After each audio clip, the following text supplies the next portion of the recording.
Netanyahu को किसने दिया झटका? इजराइल हमास युद्ध के बीच नेतन्याहू को एक बार फिर तगड़ा झटका लगा है। यूनाइटेड नेशन की टॉप कोर्ट ने नेतन्याहू को अपने एक ऐलान से टेंशन में ला दिया है। यूएन की शीर्ष अदालत ने कहा कि फिलिस्तीनी कब्जे वाले क्षेत्रों में इजराइल की उपस्थिति गैर कानूनी है। यूएन की कोर्ट ने 57 साल पहले इजराइल के इस क्षेत्र में कब्जे की व्यापक निंदा की है। आईसीजे ने कहा, फिलिस्तीनी क्षेत्रों पर दशकों से इजराइल का कब्जा है, जिसे जितना जल्दी हो सके खत्म कर देना चाहिए। The court considers that the violations by Israel of the prohibition of the acquisition of territory by force and of the Palestinian people's right to self-determination have a direct impact on the legality of the continued presence of Israel as an occupying power in the occupied Palestinian territory. The sustained abuse by Israel of its position as an occupying power through annexation and an assertion of permanent control over the occupied Palestinian territory and continued frustration of the right of the Palestinian people to self-determination violates fundamental principles of international law and renders Israel's presence in the occupied Palestinian territory unlawful.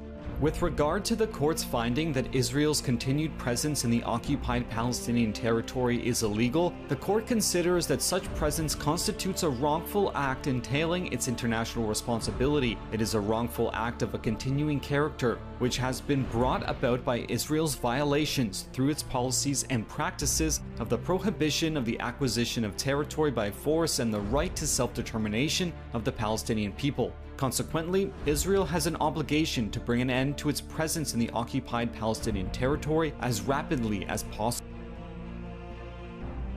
ICJ ने बुलाई थी बैठक। संयुक्त राष्ट्र महासभा के अनुरोध पर international court of justice ने सलाहकारों की बैठक बुलाई थी।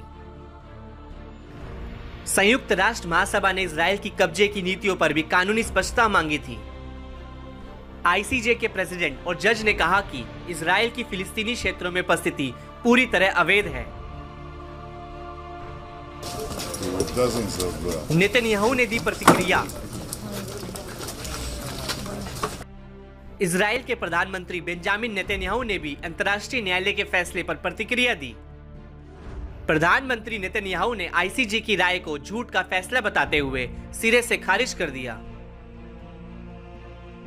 बेंजामिन नेतन्याहू ने कहा, यहूदी अपनी भूमि पर कब्जा नहीं कर रहे, ना ही वो राजधानी यरूशलेम पर कब्जा करने की कोशिश कर रहे हैं और ना ही अन्य इलाकों में। नेतन्याहू ने शुक्रवार 19 जुलाई 2024 को गाजा में रफा क्रॉसिंग का अचानक दौरा किया।